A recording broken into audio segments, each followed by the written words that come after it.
Commander Jake Morrison looked out the small window of the transport ship as they approached the massive space station.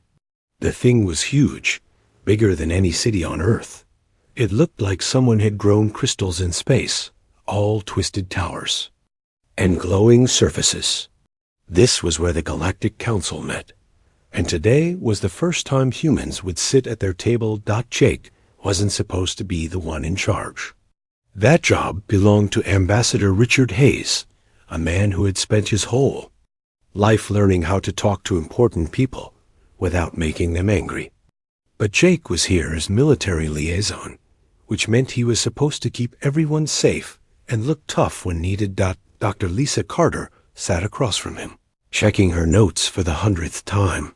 She knew more about alien cultures than anyone on Earth, which wasn't saying much since they had only known aliens existed for 6 months. Next to her, Captain Emma Davis cleaned her sidearm with the careful attention of someone who expected trouble.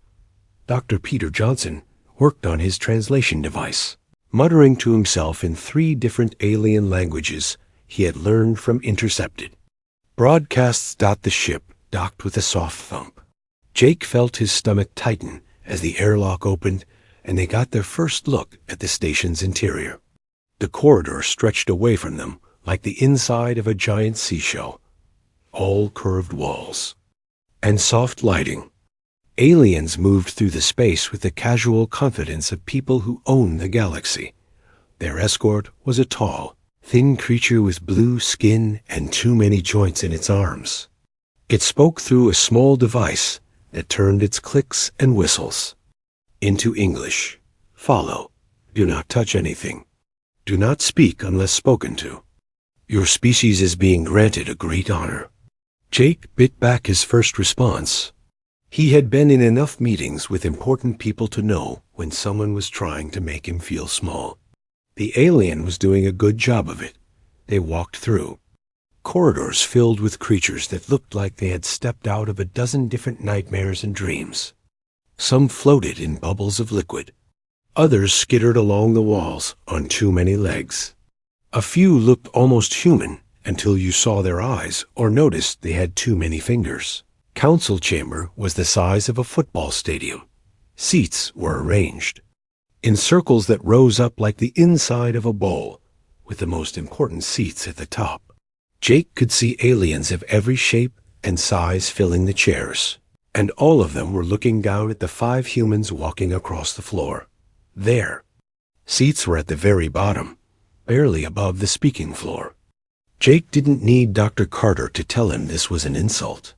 In every culture he knew, the important people sat up high and looked down at everyone else. The message was clear. Humans were barely worth noticing. Ambassador Hayes took the lead as they sat down. He had practiced this moment for months, working with every expert Earth could find. He knew exactly what to say and how to say it. Jake just hoped it would be enough. The being at the very top of the chamber stood up. It was tall and graceful, with silver skin that seemed to glow in the soft light. Multiple eyes moved independently as it looked around the room. This was High Chancellor Vexthan, the leader of the Zephyrian Alliance, and the most powerful being in known space. When it spoke, its voice came from speakers throughout the chamber, translated into hundreds of languages simultaneously. We acknowledge the presence of the human delegation. Your species has requested recognition and membership in the Galactic Alliance. This is unprecedented. Never before has such a primitive species made such a request. Jake felt his jaw clench. He could see the same reaction in his teammates.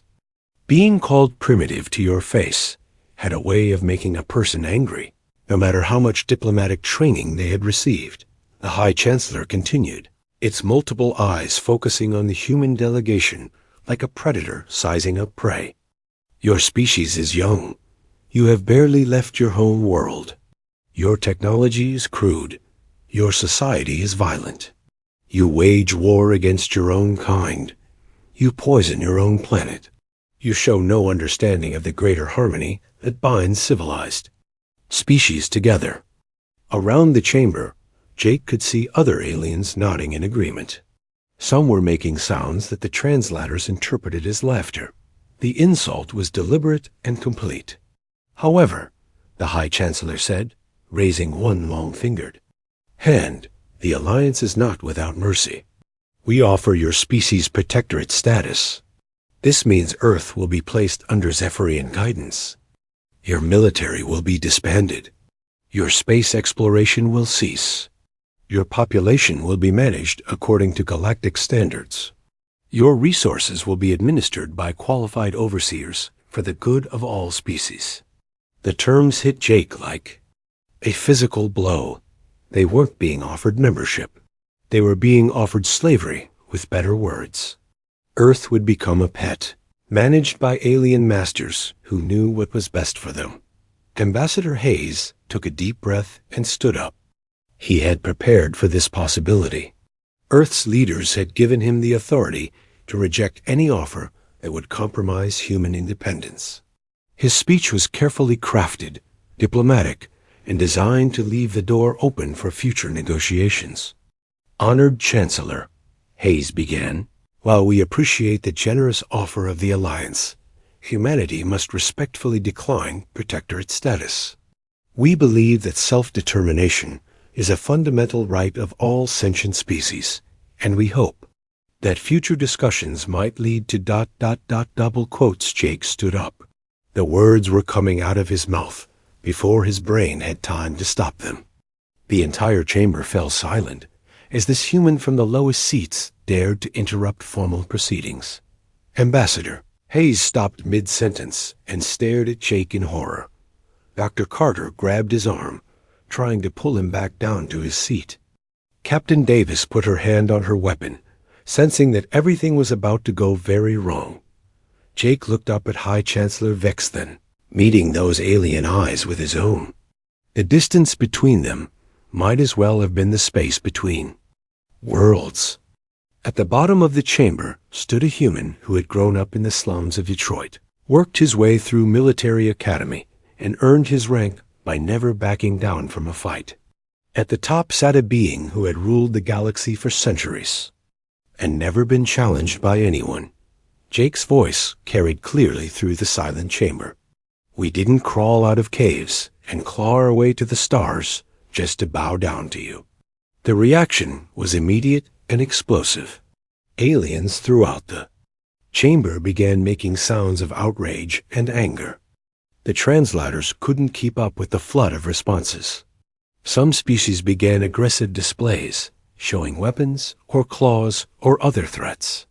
The air filled with clicks, roars, hisses, and sounds that had no human equivalent. High Chancellor Vexthen's eyes all focused on Jake with laser intensity. When it spoke, its voice cut through the chaos like a blade.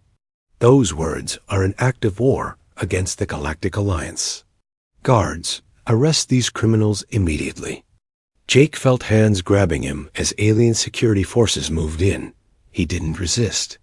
He had said what needed to be said, and he would face the consequences. As they dragged him away, he could hear Ambassador Hayes trying desperately to explain that. Jake didn't speak for all humanity, but it was too late.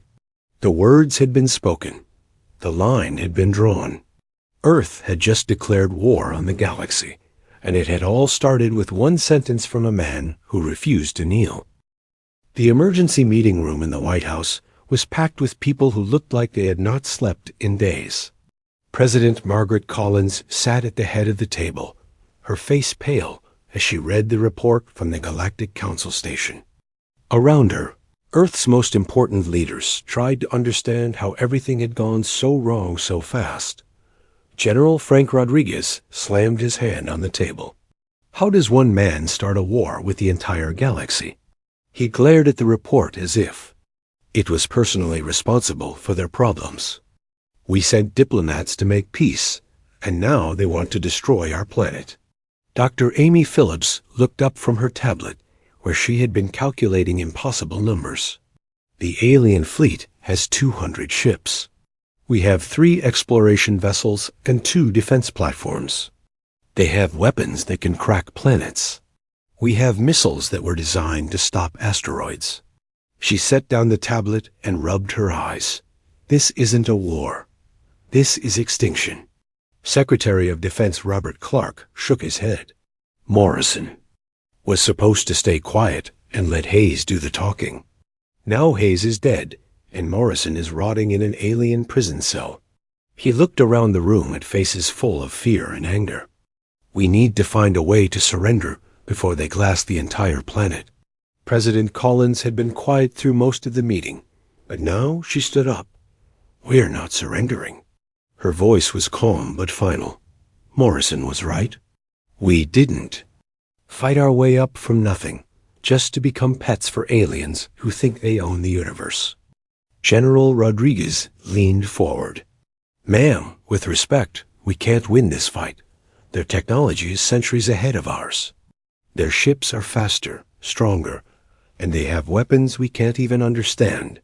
Then we don't fight their kind of fight, Collins said. She walked to the window and looked out at the city beyond. People were going about their normal lives, not knowing that alien warships were already moving toward Earth. We fight our kind of fight. Across the solar system, Captain Steve Warner was leading the most dangerous rescue mission in human history. His ship, the Explorer, was one of Earth's 3 space vessels, built for deep space exploration and never intended for combat. Now, it was sneaking through alien space, trying to reach the Galactic Council station, where Morrison and the other survivors were imprisoned. Warner had been Morrison's friend for 20 years. They had served together in 3 different conflicts. On Earth, always watching each other's backs. He wasn't about to let his friend rot in an alien prison while Earth burned. The station's security was designed to keep out other alien species with advanced technology and proper military training. It was not designed to stop humans who had learned to fight dirty in 100 different wars on their own planet. Warner's team included former Special Forces soldiers, cat burglars, and hackers who had spent their careers breaking into places they weren't supposed to be. They cut through the station's outer hull with mining equipment, bypassed security systems. With techniques learned from breaking into corporate databases, and moved through the corridors like ghosts. The aliens never expected anyone to be stupid enough to attempt such a hopeless rescue mission. Dr. Lisa Carter was the first to see them coming. She had been locked in a cell that was clearly designed for a different species, too tall and too narrow for human comfort. When the door opened and she saw Warner's face, she almost cried with relief. Where's Morrison? Warner asked as he helped her out of the cell, 3 levels down in maximum security. They think he's some kind of war criminal. Carter grabbed Warner's arm. Steve, I got into their computer systems before they arrested. U.S. I downloaded everything I could about their military capabilities. Warner grinned. Lisa, you beautiful genius. What did you find? They're not as tough as they want us to think, Carter said as they moved through the corridor toward maximum security level. Their ships are built for intimidation, not real fighting. They haven't had a war in over 1,000 years. Most of their crews have never seen actual combat. They found Morrison in a cell that was clearly designed to break the spirit of whoever was inside. It was cold, dark, and barely large enough for a human to lie down. When the door opened, Morrison looked up at his rescuers with eyes that burned with anger and determination. About time, Morrison said as Warner helped him to his feet. I was starting to think you were going to let me miss the war. War? Warner asked as they began moving toward their escape route. Morrison smiled, and it was not a nice smile. Oh, there's definitely going to be a war. The question is whether we're going to fight it on our knees or on our feet. Back on Earth, the information that Carter had stolen was changing everything. Dr. Phillips sat in her laboratory, surrounded by alien technical specifications that she was slowly beginning to understand. What she found there made her laugh out loud for the first time in days. The alien ships were powerful, but they were designed by species that had forgotten how to fight. Their weapons were devastating, but slow to charge. Their shields could stop energy weapons, but had never been tested against simple kinetic projectiles. Their tactics were based on intimidation and overwhelming force, not on dealing with enemies who refused to follow the rules. General Rodriguez stood in the control room of Earth's primary space facility, watching his cargo ships, mining vessels, and even luxury yachts were being converted into weapons of war. It was insane, desperate, and completely human. "Ma'am," Rodriguez said into his communicator, "the alien fleet will be here in 6 days. Are you sure about this plan?" President Collins' voice came back clear and determined. "Frank," they called. U.S. primitive. They said we were too violent for their civilized galaxy. Maybe they're right. Maybe it's time to show them exactly how primitive and violent we can be. Morrison's rescue team made it back to Earth just as the first alien scouts entered the solar system. As their ship docked, Morrison could see the frantic activity all around them. Ships that had been built to explore the stars were being turned into instruments of war. Weapons that had been designed to mine asteroids were being mounted on anything that could fly. Morrison stood on the observation deck and looked out at Earth's pathetic little fleet. 3 months ago, it would have been laughable. Now it was. All they had between humanity and slavery. Dr. Carter joined him at the window. "Jake, this is crazy. We're going to fight the most powerful military force in the galaxy with mining equipment and cargo ships." Morrison nodded. "Yep. And you know what the best part is?" "What?" "They have no idea what they're about to face. They think they know humans, because they've read some reports and watched us from a distance. But they've never seen what we do when someone tries to put us in a cage." Morrison turned from the window and headed toward the command center. Time to give them an education. Earth prepared for war in the only way it knew how, with desperate creativity, stubborn determination, and the absolute refusal to give up. The aliens were coming with superior technology and overwhelming force. Humanity was waiting with something much more dangerous. Nothing left to lose.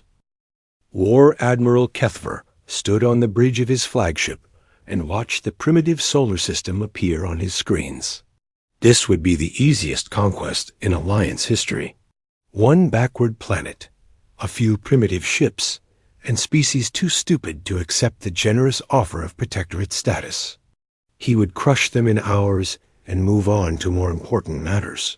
The Admiral was a Krellin, a species that looked like someone had crossed a lizard with a tank. His people had been warriors once, before joining the Alliance and learning the benefits of civilized conquest. Now they served as the military arm of galactic peace, crushing anyone foolish enough to resist Alliance authority. "Admiral," his tactical officer reported, "we are detecting unusual activity in the asteroid belt." "Multiple explosions, sir." Kethver barely looked up from his reports. "Mining operations, most likely. These primitives probably think they can hide in the rocks." He gestured dismissively with one clawed hand. "Send a squadron to investigate and clear the area. I want nothing between us and their planet." The squadron of 6 ships moved into the asteroid field with casual confidence. These were Krellin destroyers, each one capable of reducing a small moon to dust.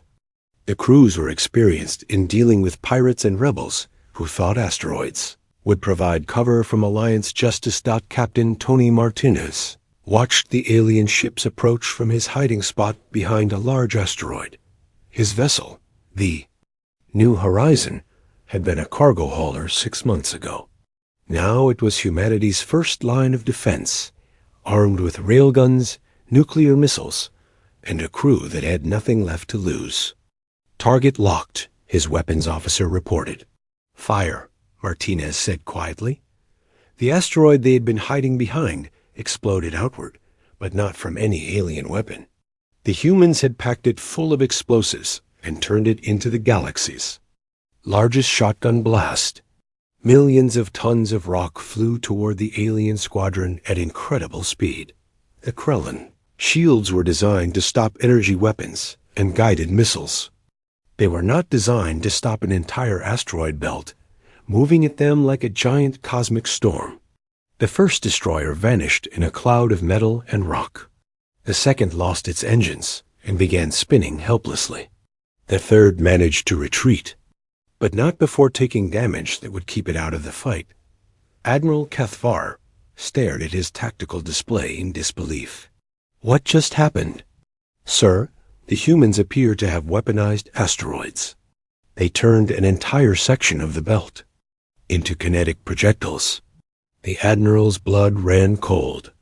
Kinetic weapons were considered primitive by galactic standards, but they were also incredibly dangerous. Most civilized species had banned their use centuries ago because they were too unpredictable and destructive. All ships maintain distance from the asteroid field, Kethver ordered. We will bypass it and attack the planet directly. But the humans were not finished with surprises. As the alien fleet moved toward Earth, Captain Sandra Clark's ship, the Defiance, appeared to break away from the human formation. The ship broadcast a surrender signal and powered down its weapons. Kethver smiled. Finally, some sense from these primitives. Send a boarding party to accept their surrender. Make sure they understand what happens to species that resist the Alliance. The Krellin boarding ship docked with the Defiance without incident. 20 soldiers in full combat armor marched aboard, expecting to find a crew ready to grovel for mercy. Instead, they found Captain Clark waiting for them in the cargo bay with a smile on her face. Welcome aboard, Clark said pleasantly. I have something for you. The nuclear warhead detonated 3 seconds later. The explosion vaporized both ships instantly and sent out an electromagnetic pulse that knocked out sensors across the alien fleet. In the confusion that followed, 6 more human ships appeared from nowhere and opened fire on the blinded alien vessels. Lieutenant Colonel Eric Thompson commanded the Last Stand, a mining ship that had been converted into something that barely qualified as a warship. His crew was made up of miners, engineers, and maintenance workers who had volunteered to defend their home. None of them had any military training, but all of them knew how to work with dangerous equipment in lethal conditions. Thompson's ship was surrounded by 6 Zephyrian cruisers, their elegant forms gleaming in the light of Earth's sun. The lead cruiser hailed him with a demand for immediate surrender. Human vessel, you are outnumbered and outgunned. Surrender now, and your deaths will be quick. Thompson looked around his bridge at the faces of his crew. These were people who had spent their lives working in the vacuum of space, fixing problems that would kill them if they made a single mistake. They were not soldiers, but they were not afraid of death. Surrender? Thompson said into the communicator. We just got started. He gave the order that every mining crew understood. Emergency reactor overload.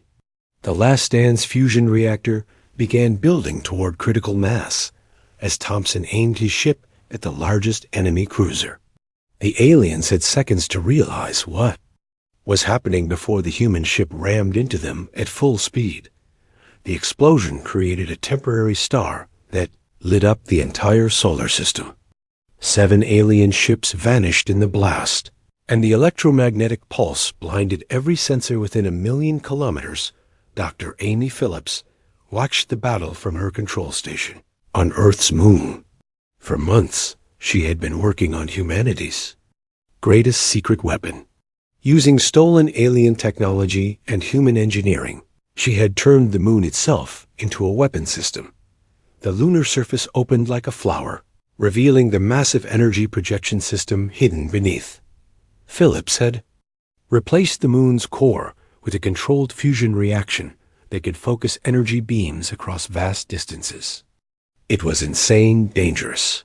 and completely impossible by any reasonable standard of engineering, it was also about to save Earth. Admiral Kethvar's flagship was halfway to Earth when the moon opened fire. The energy beam cut through space at the speed of light and struck his ship with the force of a small sun. The flagship's shields lasted exactly 1 second before failing completely as his ship burned around him. Kethvar finally understood what his species was fighting. These were not civilized beings who followed rules of war. These were creatures who would turn their own moon into a weapon and ram nuclear-powered ships into enemy fleets without hesitation. Commander Morrison's voice came over the communication channels, broadcasting to every alien ship in the system. You wanted to see how primitive we are. Congratulations. Now get out of our system before we show you what else we learned in those caves. The surviving alien ships began retreating toward the edge of the solar system. Behind them, Earth's improvised fleet gave chase, harassing them with more asteroid bombardments and suicide attacks. It was not a battle anymore. It was a rout. Admiral Kethvar, floating in an escape pod among the wreckage of his fleet, sent an emergency message to Alliance Command. The message was simple. Do not engage the humans. Repeat, do not engage. They are insane. The first interstellar war in 1,000 years was over in 6 hours. Humanity had won by refusing to fight like civilized beings and embracing every dirty trick they had learned in their violent climb from the caves to the stars. The galaxy would never be the same. High Chancellor Vexthen stood in the rebuilt United Nations building in New York, looking very different from the proud ruler who had dismissed humanity 6 months ago. The silver being's multiple eyes moved nervously as it waited for the human leaders to arrive. Around the galaxy, the Zephyrian alliance was falling apart, and everyone knew it was because of what had happened in this solar system. President Margaret Collins entered the meeting room with Admiral Jake Morrison at her side. Morrison wore his dress uniform, but everyone in the room knew he was the same man who had started this war with one defiant sentence. Behind them came Dr. Lisa Carter, now Earth's chief alien specialist, and General Frank Rodriguez, who had somehow turned cargo ships into a space navy. The meeting room was different this time. Instead of humans sitting at the bottom while aliens looked down at them, everyone sat at the same level around a circular table. It was a small change, but it meant everything. Chancellor, President Collins said as she took her seat, thank you for coming to Earth. I understand you have a proposal for us. Vexthen's translator device made soft clicking sounds before producing words in English. President Collins, Admiral Morrison, I come before you with an offer of full diplomatic recognition. The Alliance acknowledges Earth as a sovereign world with complete independence. We offer technology sharing agreements, trade partnerships, and full membership in a reformed Galactic Council. Dr. Carter leaned forward slightly. Reformed? Yes, Exton continued, its eyes looking everywhere except at Morrison. The old system of protectorates and subject. Worlds is being discontinued. The Council will now operate as an organization of equals, with each species having equal representation and voting rights. General Rodriguez smiled grimly. How generous. What brought about this sudden change of heart? Vexthen was quiet for a long moment. Around the galaxy, the answer was already obvious. 17 worlds had declared independence from the Alliance in the past month. The Krellan military, once the most feared force in known space, was in complete disarray after losing half their fleet to primitive humans using mining equipment. 3 different species had formed their own defense alliances and were no longer taking orders from Zephyrian administrators. There have been political changes throughout Alliance space, Vexthen finally admitted. Many worlds are seeking new arrangements. The old ways of governing may no longer be practical. Morrison had been quiet through most of the meeting, but now he spoke up. What you mean? is that everyone saw what happened here, and now they want to know if they can do it too. Vexthen's multiple eyes finally focused on Morrison. Your tactics were ... unexpected. Many species have begun studying human military history and philosophy. The concept of asymmetric warfare was unknown to most Alliance members. Because you kept them from learning it, Carter said. You made sure everyone stayed peaceful and civilized so they would never threaten your control. President Collins raised her hand to keep the conversation from becoming an argument. What exactly are you offering, Chancellor? Complete sovereignty for Earth, access to galactic markets and technology, protection under Alliance law, and Vexthen paused, clearly struggling with the next words. A permanent seat on the ruling council with veto power over Alliance military actions. The humans looked at each other in surprise. That was more than they had ever expected to get, even in their most optimistic plans. In exchange for what? Morrison asked. He had learned not to trust offers that seemed too good to be true. Peace, Vexthen said simply. An end to the human expansion into former Alliance territory. A guarantee that Earth will not actively encourage rebellion among Alliance members. Morrison almost laughed out loud. You want us to promise not to free your slaves. We prefer the term protected worlds, Vexthen said stiffly. I bet you do, Morrison replied. President Collins considered the offer carefully. It was everything Earth had wanted and more. Recognition, technology, protection, and a voice in galactic affairs. All they had to do was agree to stop encouraging the wave of independence movements that was sweeping across the galaxy. I'm afraid we can't accept those terms, Collins said finally. Vexthen's eyes widened in what looked like panic. But these are extremely generous terms. What more could you possibly want? It's not about what we want, Morrison said, standing up from his chair. It's about what's right. You spent thousands of years conquering worlds and calling it protection. You turned entire species into pets and called it civilization. We're not going to help you keep doing that just because you're offering us a good deal. Dr. Carter pulled up a holographic display showing a map of the galaxy. Red dots marked worlds that had declared independence in the past month. Yellow dots showed worlds where independence movements were growing. Blue dots marked the few remaining loyal Alliance territories. Look at this, Carter said, pointing to the map. This is what real civilization looks like. Species choosing their own path instead of being told what to do by their betters. Vexthen stared at the map in horror. This is chaos. Without central authority, there will be wars, conflicts, suffering. Maybe, Morrison admitted. Freedom is messy. Democracy is loud and complicated, and sometimes it makes bad decisions. But it's better than being a well-fed slave in someone else's perfect system. President Collins stood up as well. Chancellor, we appreciate your offer, but humanity has made its choice.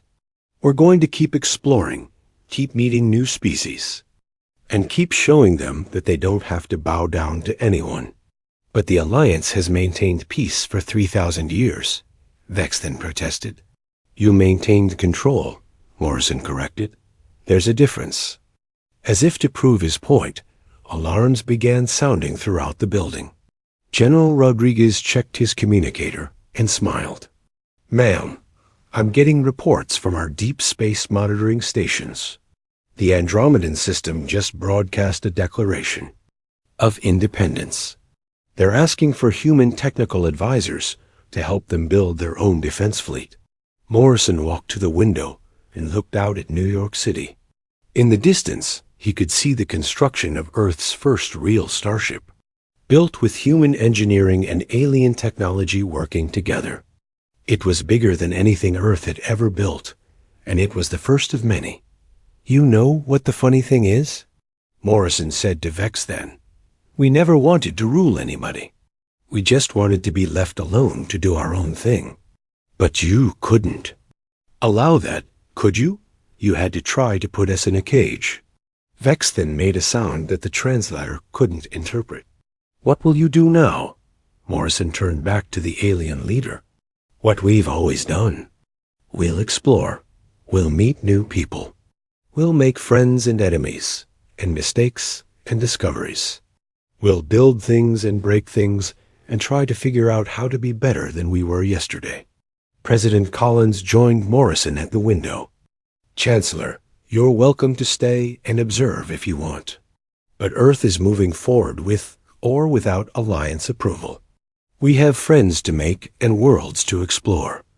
As Vex then left the building, it could see human ships launching from facilities around the world. Each one carried the same message painted on its hull. We didn't crawl out of caves to bow down. Behind those ships, vessels from 17 different worlds followed humanity into the unknown, ready to write a new chapter in galactic history. The age of the Alliance was ending, and the age of freedom was beginning. Admiral Morrison stood on the bridge of Earth's newest starship and looked out at the stars. Somewhere out there were species still waiting to learn that they didn't have to kneel. It was going to be a busy few decades. The galaxy would never be the same, and that was exactly how humanity wanted it.